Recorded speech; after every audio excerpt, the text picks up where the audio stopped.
تو ناظرین، election commission کی 31 دسمبر کو اسلام آباد میں بلدیاتی انتخابات کرانے سے معذرت۔ اسلام آباد ہائی کورٹ نے انتخابات کی حتمی تاریخ مانگ لی۔ عدالت نے کہا کہ کیا الیکشن کمیشن کا فیصلہ عدالت میں کرائی گئی یقین دہانی کے منافی نہیں؟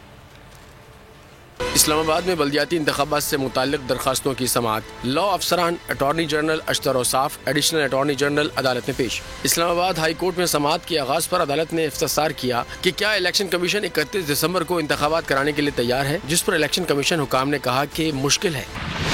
عدالت نے کہا کیا آپ نے یقین دہانی نہیں کرائی تھی کہ الیکشن ملتوی کرنا اس کی خلاف ورزی نہیں، جس پر الیکشن کمیشن نے کہا کہ ہم نے اس عدالت کو مشروط یقین دہانی کرائی تھی۔ عدالت نے پوچھا کہ کیا الیکشن کمیشن 31 دسمبر کو الیکشن کرانے پر تیار ہے۔ اس پر ڈی جی الیکشن کمیشن نے کہا کہ الیکشن کے سامان کی ترسیل میں وقت لگے گا۔ عدالت نے پوچھا کہ بلدیاتی انتخابات میں کتنے فنڈز استعمال ہوئے، اس سے متعلق بتائیں گے۔ اس موقع پر عدالت میں الیکشن کمیشن کو بلدیاتی انتخابات میں ہونے والے اخراجات کی تفصیل فراہم کرنے کا حکم دے دیا۔ کیس کی مزید سماعت کل 2 بجے تک ملتوی کر دی۔ سب سے بڑے چینل بول نیوز کے اینکر مخدوم شہاب الدین کے پروگرام اب بات ہوگی نے ریٹنگ کے تمام ریکارڈز توڑ دیے۔ میں ہوں مخدوم شہاب الدین اور آپ دیکھ رہے ہیں اب بات ہوگی۔ 46% ناظرین نے بول نیوز کو دیکھا، سوشل میڈیا پر بھی سب نے زیادہ دیکھا۔